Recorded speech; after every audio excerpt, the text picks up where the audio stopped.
Obbolowwanii fi obboleettiiwwan koo Rabbi ifaan ifatti dubbata. Wamaa khalaqtul jinna wal insa illaa liya'buduun. Jinnii fi ilma namaa akka ana qofa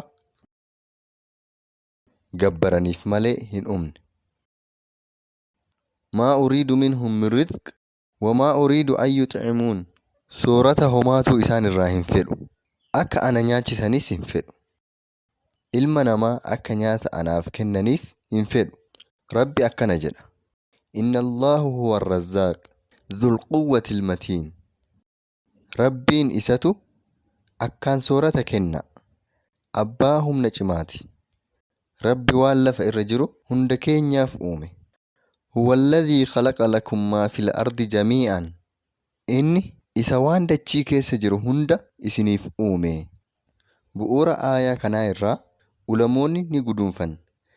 Wanti addunyaa kana irra jiru hundi akka halaalaatti lakkaa'ama. Itti fayyadamuu ni dandeettu. Haraama kan jedhu ragaan biraa hanga hin argaminitti.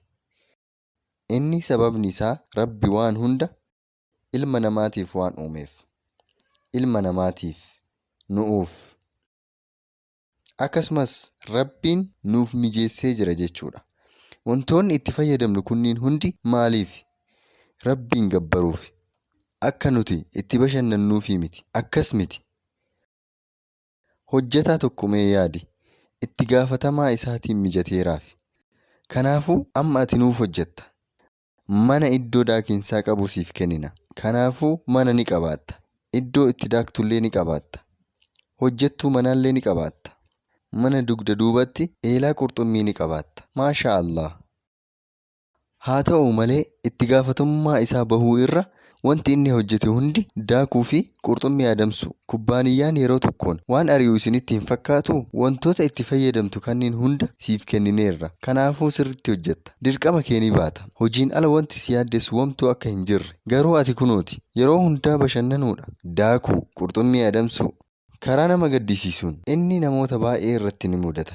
Karaa bareedaan salphaa fi mijataa ta'anii akka gabbaraniif meeshaalee isaaniif kennaman ni dagatu. Garuu irra deebiin irra hedduun kaayyoo san dagatoodha. Wanti godhan hundi ofii isaanii gammachiisuudha.